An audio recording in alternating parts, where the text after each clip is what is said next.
बच्चों हमने last class में पहले MRI कॉन्सेप्ट करा था।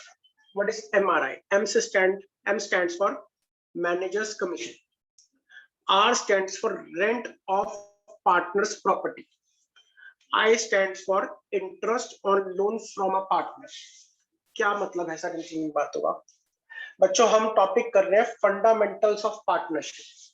फंडामेंटल्स ऑफ पार्टनरशिप के चैप्टर में एक टॉपिक आता है डिवीजन ऑफ प्रॉफिट्स। प्रॉफिट्स जो हम 11th क्लास के प्रॉफिट एंड लॉस अकाउंट में कंप्यूट करना सीख के आए हैं, वो हमें दोबारा कंप्यूट नहीं करना। हमें क्या करना है, जो प्रॉफिट्स 11th क्लास में निकालना सीख लिया वो बात खत्म वहीं पे। अब आज हमने उसके आगे का कॉन्सेप्ट सीखना है, उसका डिवीजन सीखना है। डिवीजन के अंदर पहला कॉन्सेप्ट आता है MRI। M stands for managers commission. जो भी हमारी कंपनी में, हमारी पार्टनरशिप फॉर्म में, हमारे बिजनेस में मैनेजर्स होंगे, उनको उनकी कमीशन कैसे दी जाएगी। दूसरा, पार्टनर ने अपनी प्रॉपर्टी बिजनेस में एज अ लेट आउट कर रखी है, किराए पे दे रखी है, तो उस प्रॉपर्टी के ऊपर जो रेंट होता है पार्टनर को उसका रेंट देना होगा, मतलब फर्म ने पार्टनर को रेंट देना होगा। Third, interest on loan from a partner. Business को कभी पैसे की जरूरत हो तो बिजनेस ने बैंक से लोन ना लेकर के पार्टनर से लोन लिया, उस लोन के ऊपर फर्म ने यानी कि पार्टनरशिप फर्म ने पार्टनर को इंटरेस्ट देना है, उस इंटरेस्ट को कैसे डील करें। तो these three concepts is called as MRI। हमने यही टॉपिक सीखना है प्रैक्टिकल। इनका रूल क्या है? Rule number 1, these are charge against the profit. Charge का मतलब कंपल्सरी एक्सपेंस। चार्ज का मतलब होता है, charge stands for compulsory expense. Compulsory मतलब आप देखिए आजकल जैसे कोविड की सिचुएशन है, किसी के पास रुपए हो या ना हो, कम हो ज्यादा हो, सेविंग्स हो, उधार मांग के लाने पड़े, बैंक से कर्जा लेना पड़े, कहीं मर्जी से, बीमारी हुई है तो खर्चा करना ही पड़ेगा। This is called as compulsory expense. हम ये नहीं कह सकते डॉक्टर को कि हमारे पास पैसे नहीं है इसलिए हमारा इलाज मुफ्त में कर दो, ऐसा नहीं। ये वो एक्सपेंस है जो चार्ज अगेंस्ट द प्रॉफिट्स है, ये कंपल्सरी एक्सपेंस है। हम प्रॉफिट में हो तब भी खर्चा करेंगे, लॉस में हो तब भी खर्चा करेंगे। कौन से तीन खर्चे? तीन खर्चे। MRI stand for charge against the profits. ये तीन एक्सपेंस करने ही पड़ेंगे चाहे हमारे पास प्रॉफिट्स हो या ना हो। These are debited to profit and loss account। कौन से अकाउंट में डेबिट करे जाते हैं? प्रॉफिट एंड लॉस में डेबिट करे जाते हैं। Profit and loss appropriation account में डेबिट नहीं करे जाते हैं मेरे प्यारे बच्चों। ये MRI कॉन्सेप्ट है, इसका रूल है। ये P&L अकाउंट में डेबिट होते हैं, P&L एप्रोप्रिएशन में नहीं डेबिट होते हैं। सर ये बात समझ नहीं आई, इसी को ही प्रैक्टिकली समझाऊंगा अभी क्वेश्चन करके। फिर दूसरा एक रूल समझाया था कि अगर पार्टनरशिप डीड ना हो, rules if there is no partnership deed या पार्टनरशिप डीड साइलेंट वर्ड लिख लीजिए। Rules if there is no partnership deed या पार्टनरशिप डीड साइलेंट हो। तो ये 5 रूल्स होते हैं बेटे। प्रॉफिट शेयरिंग रेशियो हमेशा इक्वल रहेगी, किसी पार्टनर को कोई सैलरी या रेम्यूनरेशन नहीं मिलेगा, किसी भी पार्टनर को उसकी कैपिटल के ऊपर इंटरेस्ट नहीं दिया जाएगा, किसी भी पार्टनर की ड्रॉइंग्स के ऊपर इंटरेस्ट उससे नहीं लिया जाएगा। अगर जैसे ये वाला लोन का केस है, किसी पार्टनर ने बिजनेस को लोन दिया है, तो किसी पार्टनर ने बिजनेस को लोन दिया तो उसके ऊपर उसे 6% पर एनम के हिसाब से इंटरेस्ट मिलेगा। बट ये उल्टा नहीं होगा। अगर फर्म ने पार्टनर को लोन दिया है, लोन टू अ पार्टनर, अगर लोन ले रखा है फर्म ने पार्टनर से तो उसके ऊपर 6% के हिसाब से इंटरेस्ट देगी। बट अगर लोन फर्म ने पार्टनर को दिया तो उसके ऊपर इंटरेस्ट नहीं डील होगा, ना लिया जाएगा, ना इंटरेस्ट ना दिया जाएगा। किस केस में? सिर्फ लोन टू अ पार्टनर की केस में। हाँ, लोन ले रखा है तो फर्म पार्टनर को 6% के हिसाब से इंटरेस्ट देगी, यानी कि पार्टनरशिप फर्म इंटरेस्ट देती है 6% के हिसाब से, लेती नहीं है पार्टनर से अगर क्वेश्चन पे पार्टनरशिप डीड साइलेंट है तो। ये हमने थ्योरेटिकली पढ़ा था, अब हमने इसके प्रैक्टिकल क्वेश्चंस करते हैं। सब बच्चे एक बार इसको नोट करें, कोई डाउट्स है तो डाउट्स पूछें। आइए page 2.84 question number 13। Page number 2.84 question number 13। Question पढ़ते हैं, समझते हैं, नोट करते हैं क्या कहना चाह रहा है क्वेश्चन। सब मेरे साथ क्वेश्चन को पढ़ेंगे, समझेंगे। Vinod and Mohan are partners क्या लिख रहा है क्वेश्चन? मैं क्वेश्चन को यहाँ पे साथ में आपके नोट करूंगा। विनोद और मोहन दो पार्टनर्स हैं। Vinod capital is 1 lakh and Mohan capital is 60,000। दोनों की कैपिटल कितनी कितनी दे रखी है? 1 लाख और 60,000। सबके पास बुक है, हम नोट कर रहे हैं। जिसके पास बुक है बहुत अच्छी बात है, नहीं है तो कोई दिक्कत नहीं, क्वेश्चन आपके लिए नोट भी कर रहा हूं। Interest on capital is payable eight 6% per annum. Interest on capital 6% per annum के हिसाब से लगाएंगे। फिर लिखा है Vinod is to get a salary of 3,000 per month. Vinod को सैलरी दी जाएगी। देखो इंटरेस्ट ऑन कैपिटल दोनों के लिए तो मैंने बीच में कॉमन में लिख दिया, बट सैलरी सिर्फ विनोद के, तो विनोद के नीचे लिख रहा हूं 3,000। अब ये 3,000 पर मंथ है, पर एनम है। ये लिखा है per month, salary 3,000 per month है। फिर लिखा है net profit for the year is 80,000 rupees. Net profit 80,000 रुपए है पूरे साल के। ये हमेशा बेटा जो प्रॉफिट्स होते हैं 1 साल के होते हैं, महीने के नहीं होते हैं। क्वेश्चन में बाय डिफॉल्ट कितने टाइम के होते हैं? 1 साल के लिखे होते हैं, और लिखा भी हुआ है फॉर द ईयर, लिखा है ना फॉर द ईयर। अगर कभी ना लिखा मिले तो ये मान लिया जाएगा पूरे साल के 12 महीने के प्रॉफिट्स। क्या बनाना है? Prepare profit and loss appropriation account. हमें क्या अकाउंट बनाना है बेटा? ये हमने क्वेश्चन को नोट कर लिया। आइए शुरू करते हैं। हमें बनाना सीखना है profit and loss appropriation account. ऐसे बनता है profit and loss appropriation account. कैसे? हमारा कोई भी 11th में 12th में अकाउंट्स में अकाउंट कैसे बनते हैं? ऐसे टी फॉर्मेट में अकाउंट्स बनते हैं बच्चों। सबने पढ़ा ही है, नहीं पढ़ा कोई दिक्कत नहीं है। फॉर्मेटिंग ऑफ अकाउंट्स क्या होती है? टी फॉर्मेट में अकाउंट्स ऐसे बनाए जाते हैं। सबसे पहले हम क्या करते हैं, जो भी अकाउंट होता है उसकी हेडिंग्स डालते हैं। अकाउंट के ऊपर अकाउंट पूरा लिखते हैं। अकाउंट की ये हमारी डेबिट साइड होती है, ये हमारी क्रेडिट साइड होती है। Particulars amount in rupees, particulars amount in rupees लिखना बिल्कुल मत भूलिएगा बच्चों। 1 नंबर टीचर काट लेते हैं अगर आपने इसको नहीं लिखा। सबसे पहले क्या करेंगे, हम नेट प्रॉफिट क्या करेंगे? ट्रांसफर करेंगे from profit and loss account. आप इतना लंबा ना लिख करके बाय नेट प्रॉफिट लिखते हैं तब भी कोई दिक्कत नहीं है। जो भी हमारे नेट प्रॉफिट है 80,000 रुपए, प्रॉफिट एंड लॉस अकाउंट से profit and loss appropriation account में ट्रांसफर हो जाएंगे। जो एंट्री मैं कर दूंगा उसको मैं काटता चलूंगा कि ये हमने काम कर दिया। सबसे पहले क्या करेंगे, प्रॉफिट एंड लॉस अकाउंट इसके ऊपर बना होगा, 11th में बनाना सीखा है। वहां से जो प्रॉफिट एंड लॉस से नेट प्रॉफिट निकला है वो पीएनएल एप्रोप्रिएशन अकाउंट में क्रेडिट साइड में ट्रांसफर हो जाएगा। देखो लिखा भी है नेट प्रॉफिट ट्रांसफर करा है, कौन से अकाउंट से? प्रॉफिट एंड लॉस अकाउंट से ट्रांसफर करा है।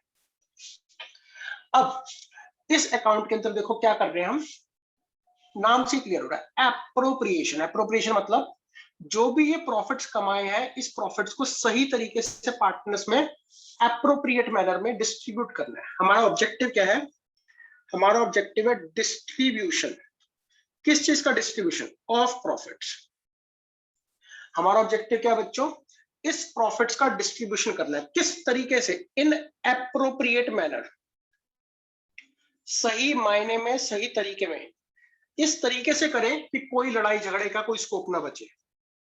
यानी कि जो फर्म ने कमाया उसको डिस्ट्रीब्यूट करना है। तो सबसे पहले डिस्ट्रीब्यूशन का तरीका, उनको पार्टनर्स को उनकी कैपिटल के ऊपर इंटरेस्ट दे दो। तो इंटरेस्ट ऑन कैपिटल किस किस को देना है? देयर आर 2 पार्टनर्स, एक विनोद और एक मोहन। देखो मैंने अभी अभी आपको रूल्स लिखवाए थे मेरे प्यारे बच्चों, वो रूल्स मैं दोबारा यहां लिखता हूं आपकी हेल्प के लिए कि प्रॉफिट शेयरिंग रेशियो क्या होगी? इक्वल होगी। इंटरेस्ट ऑन कैपिटल नहीं लगेगा, इंटरेस्ट ऑन ड्रॉइंग्स नहीं चार्ज होगा, interest on loan 6% per annum होगा। ऐसे हमने रूल्स लिखे थे मेरे प्यारे बच्चों, और कोई सैलरी नहीं होगी। ये कब थे मेरे प्यारे बच्चों रूल्स? अगर पार्टनरशिप डीड नहीं है, नो पार्टनरशिप डीड, ये पार्टनरशिप डीड साइलेंट है। क्या क्वेश्चन में कुछ लिखा है? हाँ मेरे प्यारे बच्चों, लिखा है, क्वेश्चन में लिखा है कि इंटरेस्ट 6% पर एनम के हिसाब से देना है। बच्चों इंटरेस्ट अगर 6% के हिसाब से देना है तो क्वेश्चन में लिखा है, और क्वेश्चन में लिखा होने का मतलब क्या है कि पार्टनरशिप डीड कह रही है कि इंटरेस्ट ऑन कैपिटल 6% के हिसाब से लगा दो। बात समझ में आई मेरे प्यारे बच्चों? आपने इंटरेस्ट ऑन कैपिटल 6% के हिसाब से लगाना है, क्योंकि क्वेश्चन में कहा गया है। तो 1,00,000 रुपए की कैपिटल के ऊपर 6% कितना होता है? 6,000 होता है। ऐसे 60,000 की कैपिटल के ऊपर 6% कितना होता है? 3,600 रुपीज होता है। तो टोटल इंटरेस्ट 9,600 रुपीज लगा दो। बात समझ में आई? हाँ बोलो बच्चों, आई कि नहीं आई? Yes sir. Yes sir. किसी और स्टूडेंट को कोई डाउट? Yes sir. कौन किसी का डाउट है तो पूछिए। दर्शलीन, अंश भाटिया, अंगद, कोई डाउट किसी स्टूडेंट को?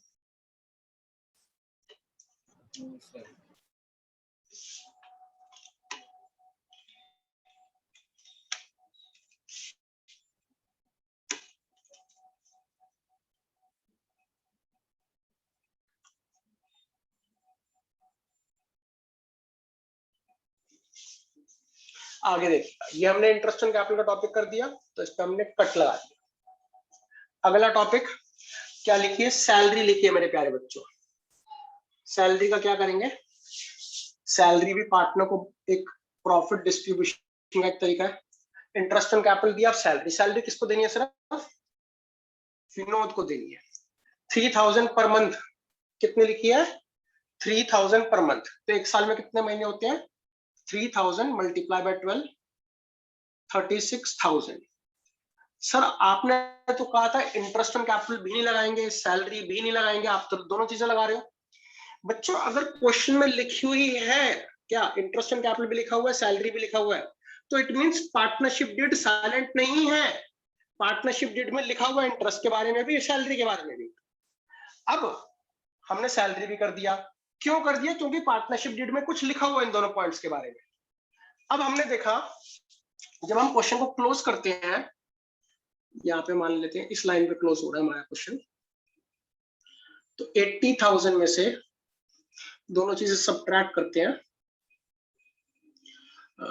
ये 400, 30, 9 और 6 15, 9 और 6 15 और 1 16 और 4 20, 2 5 3 8, 34,400। तो ये कौन से प्रॉफिट्स बचे बच्चों? ये प्रॉफिट्स कौन से बचे बच्चों? बांटने वाले या नेट? नेट तो थे ये। अब ये बंटवारे वाले प्रॉफिट्स बचे, जो पार्टनर्स में बांटने। बंटवारे वाले प्रॉफिट्स को क्या बोलते हैं? डिवीजन वाले प्रॉफिट्स, डिविजिबल प्रॉफिट्स। बच्चों नाम से कंफ्यूज मत होए। अब ये बांटना इन प्रॉफिट्स को, कौन से प्रॉफिट्स कहलाएंगे? ये डिविजिबल प्रॉफिट्स कहलाएंगे। और किस किस में बांटना है? विनोद में और मोहन में बांटना है। अब सर यहां इस क्वेश्चन में तो रेशियो लिखी नहीं। अब ये रूल लगेगा, अगर पार्टनरशिप डीड साइलेंट है, कोई क्वेश्चन में कोई रूल नहीं है कि पार्टनर्स में प्रॉफिट्स कैसे बटेंगे, तो किस रेशियो में बटेंगे? इक्वल। ये देखो ये रूल रहेगा। इस रूल का क्या फायदा है? जब क्वेश्चन साइलेंट हो जाए तो आप लोग वायलेंट हो जाना कि हम तो पार्टनरशिप डीड लगा देंगे, प्रॉफिट्स इक्वली बांट देंगे। तो 34,400 को हमने 1:1 में बांटना है। तो 1:1 का मतलब कहता है 1 + 1 2, डिनोमिनेटर में 2 हो जाएगा। तो 1:2 का मतलब क्या है? 1:1 का मतलब क्या है? 1/2 1/2। तो 17,200 रुपीज दोनों के प्रॉफिट्स हुए, और वो यहाँ पे इस तरीके से लिख दिए जाएंगे 17,200 रुपए, 17,200। ये क्वेश्चन कंप्लीट हो गया। 3 मार्क्स का इस टाइप का क्वेश्चन आया हुआ है बोर्ड्स में। इजी सा क्वेश्चन होता है, सिंपल सा कॉन्सेप्ट है, सब बच्चे नोट करेंगे। अब ये क्वेश्चन तो बेटा बड़ा आसान था, बट इससे पहले आप मेरे से कुछ अंग्रेजी और हिंदी के वार्तालाप करना सीखें। अगर मैं कहूं मेरे नेट प्रॉफिट्स कितने थे? 80,000 थे, नेट प्रॉफिट्स 80,000 थे। उसमें से मैंने इंटरेस्ट ऑन कैपिटल की 9,600 की वैल्यू सब्ट्रैक्ट कर दी। इसमें से मैंने सैलरी सब्ट्रैक्ट कर दी 36,000 की। तो मेरे पास डिविजिबल प्रॉफिट नाम की एक चिड़िया आ गई थी नई, जो हमने सीखी है। कितने रुपए की आई? 34,400 रुपीज आई। बोलो बच्चों, गलत लिख रहा हूँ सही लिख रहा हूँ, हाँ या ना? मैंने Yes, sir. इसी को ही दोबारा से लिख दिया, बस अंग्रेजी में कुछ अक्षरों में बांट दिया कि मेरे नेट प्रॉफिट थे 80,000। इस नेट प्रॉफिट में से मैंने इंटरेस्ट सब्ट्रैक्ट किया 9,600 का, सैलरी सब्ट्रैक्ट करी, तो डिविजिबल प्रॉफिट्स आ गए। बच्चों देखो जरा, मैं तुम्हें कितना मुश्किल चीज समझाने जा रहा हूँ। अगर मैं 80,000 के प्रॉफिट्स में से 9,600 माइनस कर दूं तो कितने रुपए आते हैं? ये 10,000, 70,400 आते हैं। तो इसे क्या बोलूंगा मैं बेटा? देखो नया वर्ड बना के दिखा रहा हूँ, profits after interest on capital. तो ये वाले प्रॉफिट्स कौन से हुए? Profits before interest on capital. Before का मतलब अभी इंटरेस्ट ऑन कैपिटल सब्ट्रैक्ट नहीं हुआ, और आफ्टर का मतलब इसमें इंटरेस्ट ऑन कैपिटल सब्ट्रैक्ट हो गया। बड़ा मुश्किल है ना बच्चों ये? हाँ सर है तो बड़ा मुश्किल, अंग्रेजी के मुश्किल से अक्षर है। आओ एक और चीज समझाता हूँ। ये प्रॉफिट्स 70,400 थे, इसमें इंटरेस्ट ऑन कैपिटल तो सब्ट्रैक्ट हो गया, अभी सैलरी सब्ट्रैक्ट नहीं करी। अब सैलरी सब्ट्रैक्ट करते हो तो ये प्रॉफिट्स ये आते हैं। इसको और क्या कह सकता हूँ? Profits after interest on capital and salary, कि इस प्रॉफिट के अंदर इंटरेस्ट ऑन कैपिटल और सैलरी दोनों सब्ट्रैक्ट हो गए हैं। तो ये वाले प्रॉफिट्स कौन से हुए? ये वाले 70,000, इसमें इंटरेस्ट ऑन कैपिटल तो सब्ट्रैक्ट हो गया, बट बिफोर सैलरी, अभी सैलरी सब्ट्रैक्ट नहीं हुई। तो बिफोर और आफ्टर का क्या मतलब होता है कि अगर ये टोटल प्रॉफिट्स हैं, बिफोर बिफोर मतलब ना तो इसमें से इंटरेस्ट ऑन कैपिटल सब्ट्रैक्ट हुआ, ना इसमें से सैलरी सब्ट्रैक्ट हुई। तो these 80,000 profits are before interest on capital, before salary. इसमें से इंटरेस्ट ऑन कैपिटल सब्ट्रैक्ट कर दिया, तो क्या मतलब हुआ? Profits after subtracting interest on capital, but before subtracting interest, but before subtracting salary. After का मतलब होता है आफ्टर इसमें सब्ट्रैक्ट हो चुका है, बिफोर का मतलब अभी भी सब्ट्रैक्ट नहीं हुआ है। क्या सब्ट्रैक्ट हो चुका? इंटरेस्ट ऑन कैपिटल सब्ट्रैक्ट हो चुका, सैलरी सब्ट्रैक्ट नहीं हुई। इस प्रॉफिट के अंदर क्या हुआ? इंटरेस्ट ऑन कैपिटल भी सब्ट्रैक्ट हो चुका, सैलरी भी सब्ट्रैक्ट हो चुकी। सब बच्चे इसको नोट करेंगे। This is a very difficult topic, बच्चों को नहीं समझ में आता, सिर्फ अंग्रेजी का खेल है और कुछ नहीं।